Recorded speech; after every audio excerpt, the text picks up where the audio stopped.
Sir, you are not audible.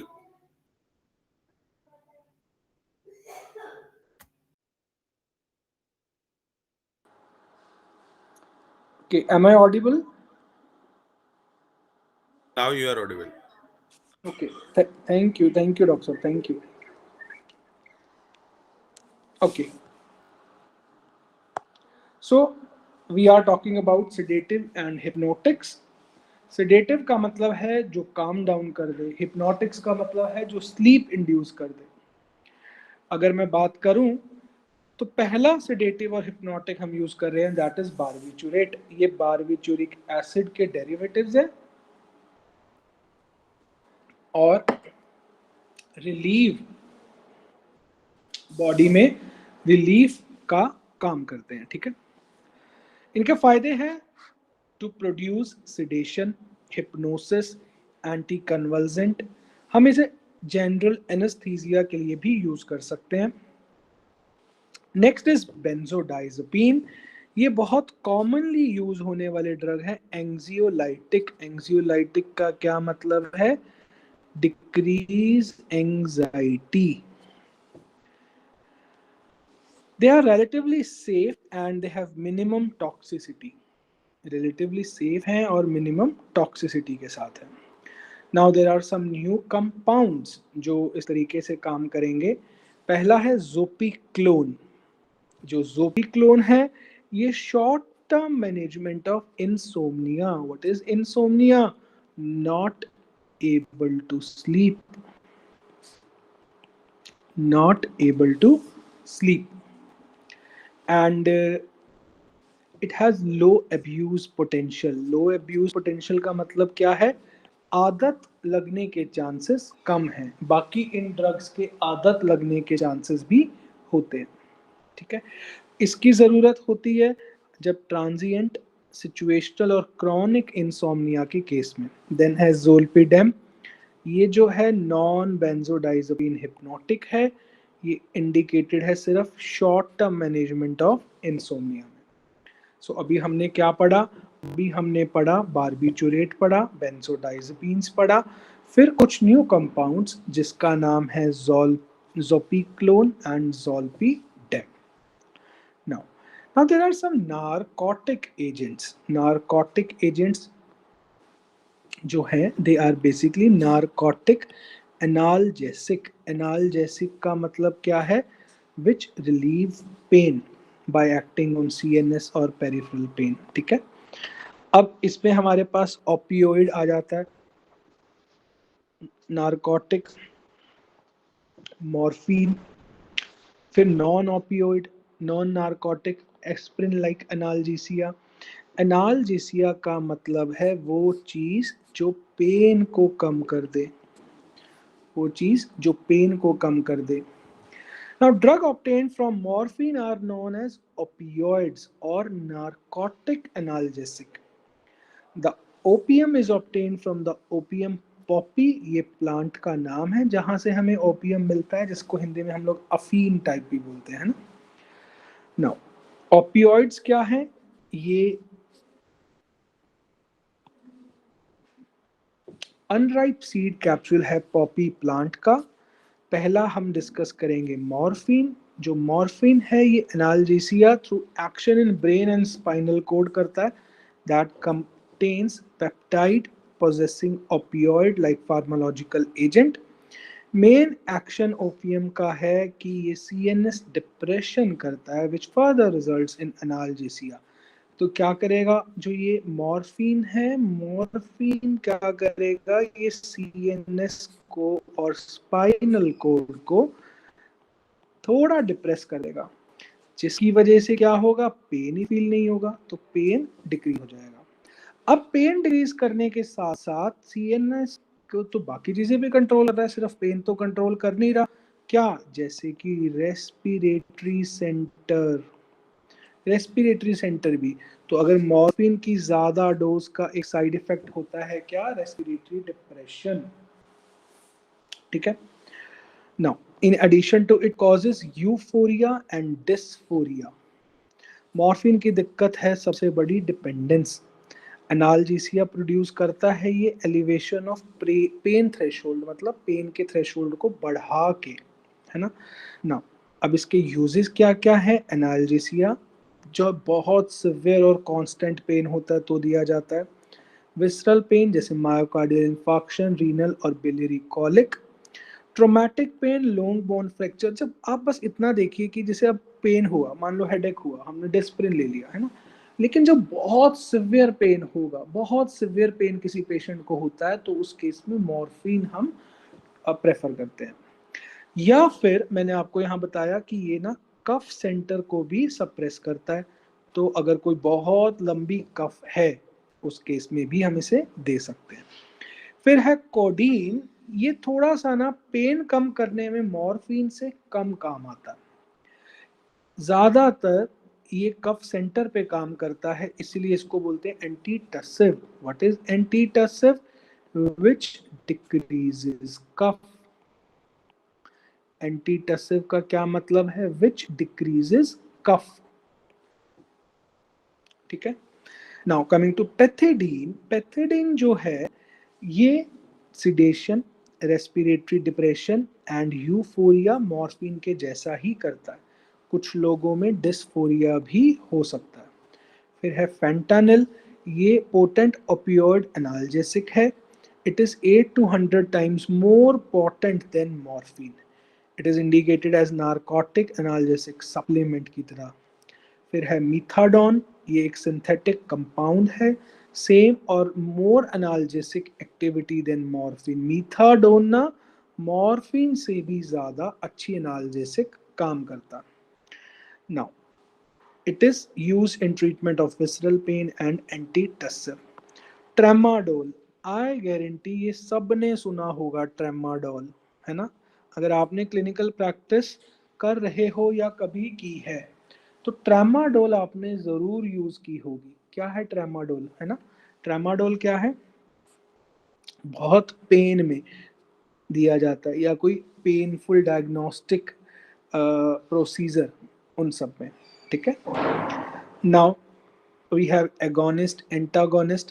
पहला है pentazocine. Pentazocine जो है it is agonist antagonist of morphine and used in analgesic.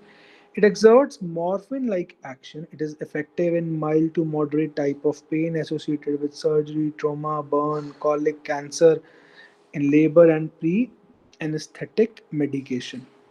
Then हमारे पास है नेलोरफिन, ये है मॉर्फिन के जैसा and it is used mainly in treatment of acute morphine poisoning.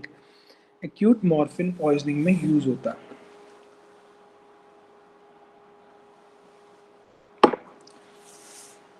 Then three other drugs: naloxone, nalbuphine and naltrexone. देखो, जो नैलॉक्सोन तो एक मेजर बेनिफिट है क्योंकि ये एंटागोनिस्ट है, तो अगर ओपियम, मॉर्फिन, इन सब की कोई पॉइजनिंग हो गई तो नैलॉक्सोन तो इसका एंटागोनिस्ट है, तो उस केस में हम देंगे नैलॉक्सोन। ठीक है। अब उसके जैसा ही एक होता है नैलट्रेक्सोन, ये भी इसके जैसा ही होता है।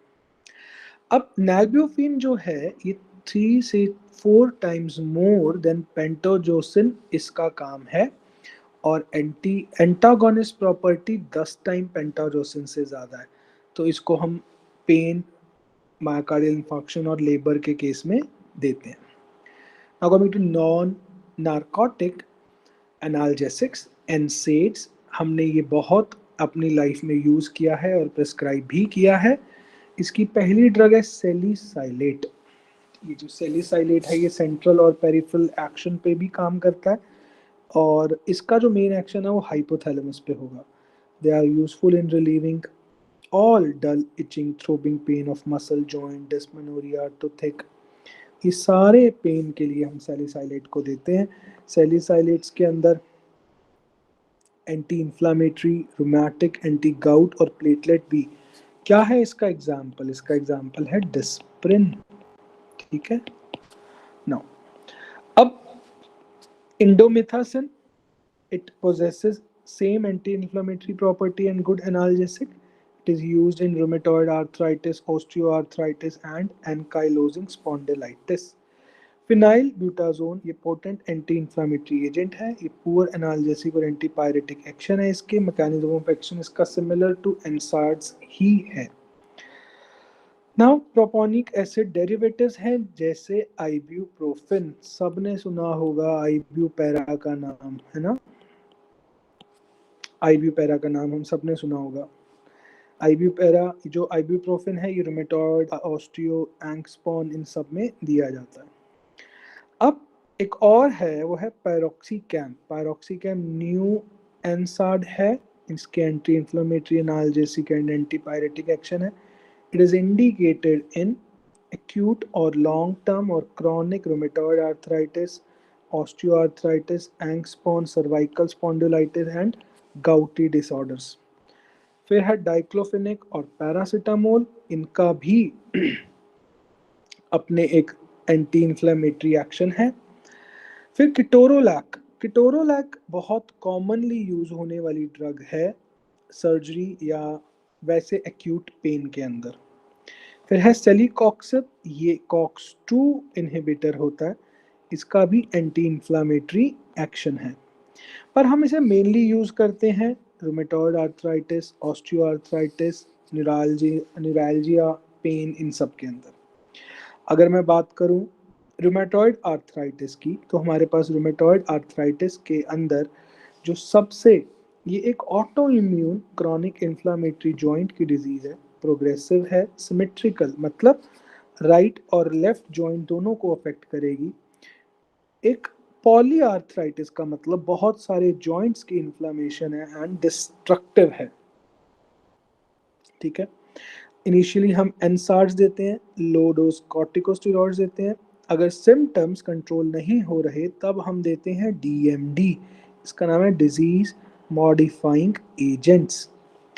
हम इसको ऐड करते हैं फिर डीएमडीज को। अगर फिर भी प्रोग्रेस होती है देन हम उस केस के अंदर, अगर बहुत जल्दी जल्दी डिजीज प्रोग्रेस हो रही है तो कभी कभी ऐसा कहा जाता है डीएमडीज को जल्दी भी शुरू कर दो। इसमें कौन कौन सी ड्रग्स हैं, जैसे कि D penicillamine, hydroxychloroquine, sulfasalazine, immunosuppressants like methotrexate, azathioprine and cyclosporin.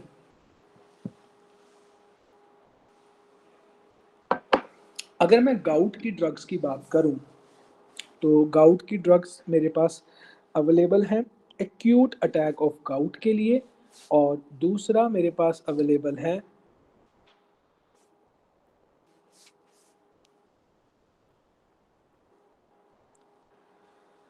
Chronic gout के लिए।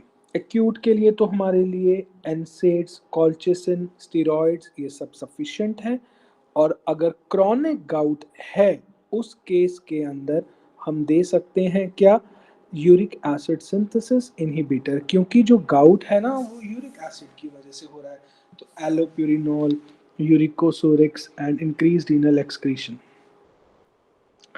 फिर उसके बाद colchicine, it is effective for treatment of acute attack of gout. Colchicine जो है ये रिलीज ऑफ ग्लाइकोप्रोटीन करता है from granulocyte in inflamed joint, thus preventing precipitation of uric acid crystals। Then we have allopurinol, ये indicated है primary hyperuricaemia के अंदर। फिर हमारे पास है प्रोबेंसिड, ये यूरिक एसिड की एक्सक्रीशन को बढ़ा देगा। सो ये हमारे जो ड्रग्स हैं ये क्रॉनिक गाउट के अंदर यूज हो रहे हैं। देखो एक्यूट गाउट हुआ तो मतलब पेन को संभालना है, तो एनसेड्स दे दो आप, ये पेन को संभालेगा, कॉर्टिकोस्टेरॉइड्स इन्फ्लेमेशन को कम करेगा। And okay friends, for a minute I am just pausing it and I will continue in a minute.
All right, so we are back.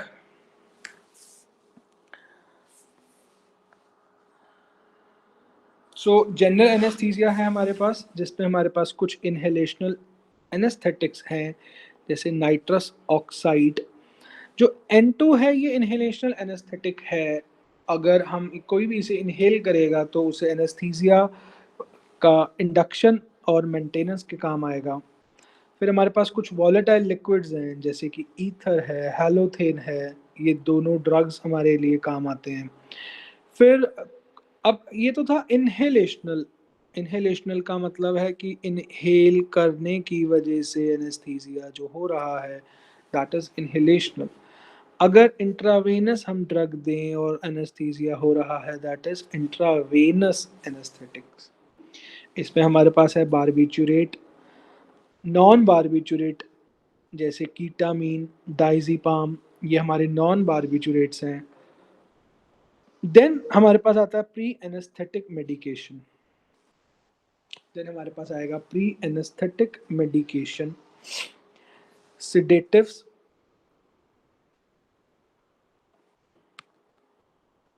Anti anxiety drug, anticholinergic, neuroleptic, antiemetic. अब अगर मैं बात करूं pre anaesthetic medication, मतलब anaesthesia से पहले कौन कौन सी ड्रग्स देनी है। देखो, सबसे इम्पॉर्टेंट है एंटी एंजाइटी, क्योंकि पेशेंट को पता है पेशेंट की सर्जरी होने जा रही है, तो एंजाइटी को रिलीव करना है। उसके बाद पेशेंट वॉमिटिंग ना कर दे तो एंटी एमिटिक्स भी देना है, neuroleptics, anti cholinergic, sedative and hypnotics. ठीक है, ये सारी ड्रग हम देते हैं एज प्री एनेस्थेटिक मेडिकेशन।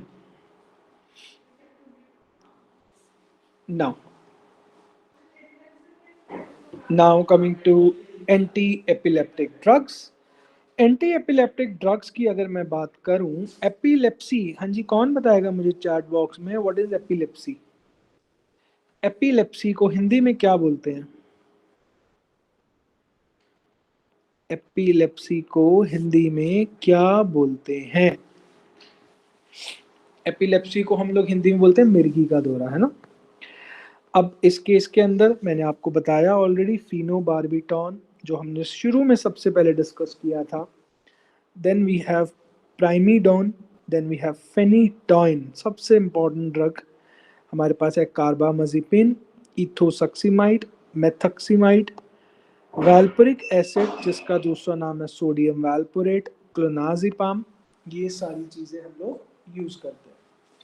इसके अलावा हमारे पास है टोपिरामेट, गाबापेंटिन, वीगाबैट्रिन, लैमोट्रोजिन। ये सारी एंटी एपिलेप्टिक ड्रग्स हैं। अब देखते हैं इनका इंडिविजुअल यूज़ क्या है। Carbamazepine grand mall and psychomotor epilepsy में काम आएगा। इथोसक्सेमाइड जो है most commonly anti epileptic agent है। मिथक्सीमाइड इथोसक्सेमाइड के जैसा ही है, पर ये टेम्पोरल लोब एपिलेप्सी में काम आता है। वैल्पोरेट एक broad range antiepileptic drug है। It is commonly employed in absence seizure में इसको हम यूज करते हैं। क्लोनाजिपाम है, it is used in treatment of petit mal epilepsy not responding to ethosuximide and sodium वैल्पोरेट।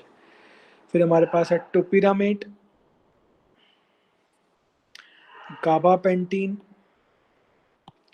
वीगाबैट्रिन को सीजर विद और without generalisation के हम यूज करेंगे। Then I am coming to psychopharmacological agent. बच्चों, साइक्लो फार्माकोलॉजिकल एजेंट का मतलब होता है वो वाली ड्रग्स जो साइकेट्रिक ट्रीटमेंट में यूज होंगी, जैसे anti psychotics, anti anxiety, anti depressants. Anti psychotic में सबसे पहले है फिनोथाइजीन। इसमें सबसे पहले हमारे पास है फिनोथाइजीन। ये जो एजेंट है, these agent produce sedation which does not progress to anesthesia। ये anxiety, agitation, aggressiveness psychotic patients में कम कर देता है। साइजोफ्रेनिक पेशेंट में ये इम्प्रूव कर देता है thought disorder, blunted effect, withdrawal and self centred behaviour. They also improve hallucinations and delusion. आपको पता है साइजोफ्रेनिया में हैलुसिनेशंस, डिल्यूजन्स ये सब होता है। फिर इसका यूज कहाँ कहाँ है? ट्रीटमेंट ऑफ साइकोसिस में, साइजोफ्रेनिया में, मेनिक डिप्रेसिव साइकोसिस में, अल्कोहलिक हैलुसिनेशंस और हंटिंगटन्स डिजीज में। ये एंटी एमेटिक की तरह यूज करता है। इंट्रैक्टेबल हिकअप के लिए यूज होता है। बिहेवियरल डिसऑर्डर्स में भी यूज होता है। Then we have butyrophenones. इसमें ड्रग आती है हैलोपेरिडोल। हैलोपेरिडोल जो है ये बहुत इंपॉर्टेंट एंटीसाइकोटिक ड्रग है। ये वेट गेन नहीं कॉज करता। ये इंडिकेटेड है एक्यूट और chronic schizophrenia, anxiety disorder, acute mania, behavioural disorder के अंदर। अदर एजेंट जो हमारे पास है वो है लॉक्सापिन, क्लोजापिन।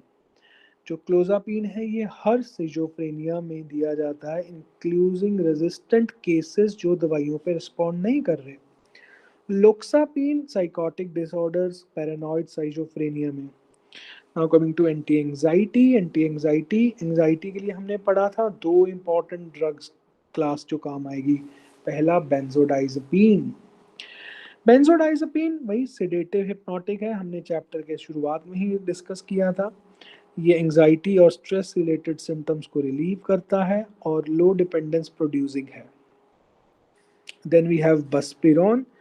जो ये बस्पिरोन है it is used in short term management of anxiety disorder, relief of symptom of anxiety with और without depression.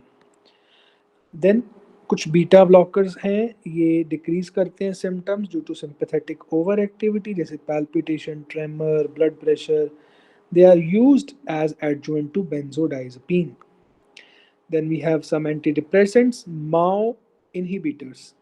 They MAO inhibitors increase catecholamine content of various organs.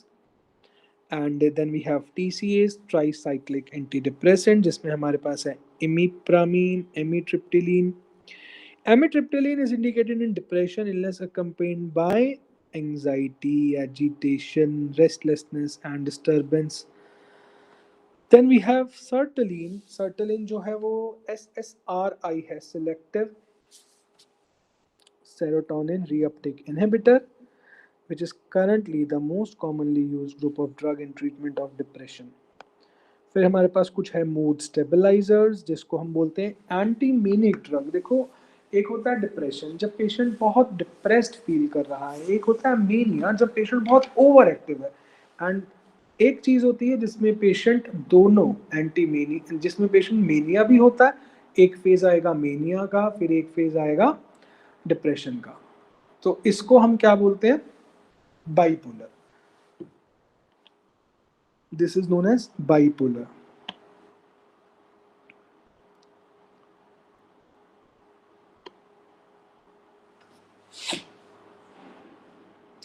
Then we have some CNS stimulants जैसे analeptics. These drugs simulate respiration in coma or fainting, but because of its narrow margin of safety, in drugs को हम use कम करते हैं. Then we have psychostimulants जैसे amphetamines.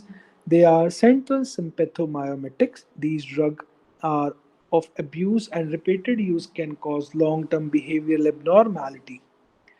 Then convulsants हैं हमारे पास, जिसमें हमारे पास है स्ट्रिचनिन, ये एक पोटेंट कन्वर्जेंट है। एंड सेरिब्रो एक्टिव ड्रग्स, ये डिमेंशिया के केस में यूज होता है, जैसे pyritinol, it enhances cholinergic transmission. Then piracetam, it improves function of brain.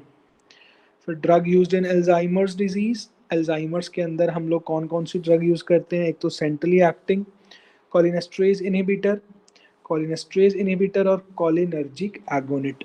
देखो जो एल्जाइमर है ना, ये प्रोग्रेसिव न्यूरोजेनरेटिव डिसऑर्डर है, मेनली अफेक्ट करता है ओल्डर इंडिविजुअल्स को।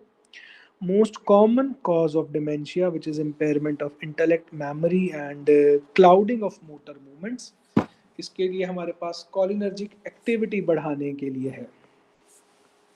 ड्रग यूज्ड इन पार्किंसनिज्म में जो सेंट्रल डोपामिनर्जिक सिस्टम है, जैसे levodopa, then peripheral decarboxylase inhibitors, dopaminergic agonist and other drugs जैसे ब्रोमोक्रिप्टेन, एमेंटाडिन, सेलेजिलिन, ये ड्रग्स जो हैं डोपामिन को बढ़ा देते हैं, है ना। देखो पार्किंसन बेसिकली, मैं आपको अगर एक बात बताऊं, पार्किंसन में बैलेंस बनाना होता है डोपामीन और सेरोटोनिन का। सो उसके लिए हमारे पास कार्बिडोपा, बेंसराजाइड, ये पेरिफेरल डीकार्बोक्सिलेज इनहिबिटर्स हैं जो लीवोडोपा के साथ हम लोग देते हैं। जो लीवाडोपा है ये बेसिकली डोपामिन प्रोवाइड करेगा, एंड इसको जो लीवोडोपा है ना, इसको डोपा डी कार्बोक्सिलेज इनहिबिट कर देता है। तो हम लोग देखो, डोपा डी कार्बोक्सिलेज एक एंजाइम होता है जो लीवाडोपा को खत्म कर देता है अगर हम लीवाडोपा देंगे तो हम क्या करते हैं, लीवाडोपा के साथ कार्बिडोपा ये दे देते हैं। ये क्या करता है, ये लीवाडोपा को खत्म होने से बचाता है। बेसिकली काम तो लीवाडोपा ने करना है, लेकिन लीवाडोपा जो है वो कम हो जाएगा डोपा डी कार्बोक्सिलेज एंजाइम की वजह से। देखो ये है लीवोडोपा, हमने बॉडी में दिया, ये गया बॉडी में, अब लीवोडोपा को डोपा डी कार्बोक्सिलेज जो है वो खत्म कर देगा। तो आप सिर्फ लीवोडोपा अगर दोगे मरीज को तो कोई फर्क ही नहीं आएगा, आपने दिया लीवोडोपा, बॉडी में ये पड़ा है, खत्म कर देगा। अब मुझे किसी तरीके से इसको भी रोकना है, तो लीवाडोपा के साथ इसको रोकने के लिए मेरे पास क्या है, कार्बिडोपा। ठीक है, चलो अब हमारे पास है कुछ ड्रग्स जो सेंट्रली एक्ट करेंगी। वो उस सेंट्रल एक्ट करने वाली ड्रग्स में जो मेरे पास कौन कौन सी हैं, जैसे कि ड्रग सेंट्रल कोलिनर्जिक सिस्टम पे ड्रग जो एक्ट करेंगे वो है ropinirole. It is a new drug indicated for the treatment of idiopathic parkinsonism, pramipexole and pramipexole. So this was about the unit 9 which was scheduled for today. Let us quickly learn the summary. जो बारबिटूरेट्स हैं वो CNS depressants हैं, higher dose में ये depress respiration भी कर देंगे। Then benzodiazepines हैं, ये रिलेटिवली सेफ हैं। पेंटाजोसिन जो है वो एक पार्शियल एगोनिस्ट है, ओपियोइड रिसेप्टर पे काम करता है। Naltrexone longer duration of action है इसका। जो एनसेड्स है they produce analgesic action by inhibiting synthesis of prostaglandins. Then we have rheumatoid arthritis का ट्रीटमेंट, उसमें हम मेनली शॉर्ट टर्म के लिए जो एक्यूट है नसार्ड्स देंगे और लॉन्ग टर्म के लिए DMRDs देंगे।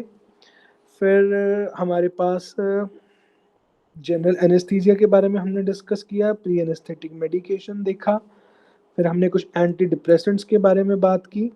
And this was all about today's session.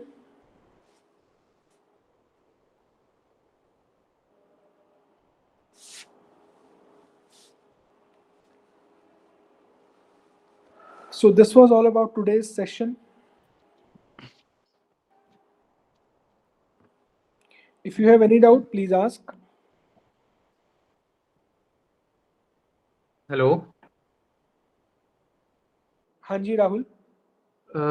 Sir, having a query regarding these assignments. हाँ जी बोलो। असल में पूछना था कि सबमिट कहाँ पे करवानी है? जैसे रीजन अगर RC चंडीगढ़ है, उनका ऑफिस तो करनाल में है, तो यहाँ पे चंडीगढ़ में कोई ऑफिस है इनका? मैं एक बार ये बात पता करके और ठीक आपको है बता दूंगा। ठीक है, हमारी जो नेक्स्ट क्लास होगी ना, मैं एक बार जी। सारी इस बात की कंफर्मेशन करके आपको बता सर। दूंगा। ठीक है, ठीक है सर। Excuse me sir. ठीक है सर, ठीक। ओके सर, थैंक हाँ यू। जी एक्सक्यूज मी सर। हाँ जी हाँ जी। सर एक दो जगह साइट पे मार्च में सबमिशन डेट दिखा रहा है और कई जगह 15th ऑफ जनवरी। अच्छा चलो, जी मैं ये आपका जो भी डाउट है मैं डिस्कस करके, एक तो आपका सबमिशन का पूछना है ना। हाँ जी सर। हाँ जी और sir, sir yes sir, yes sir. Sir actually अभी तो कई स्टूडेंट्स तो खासकर मेनली बहुत सारी बुक्स 6 की 6 बुक्स अभी डिस्पैच भी नहीं हुई है और इतनी जल्दी बुक्स भी नहीं आई है, फिर उसको असाइनमेंट लिखेंगे कैसे और 15 तारीख तक जमा कैसे करेंगे?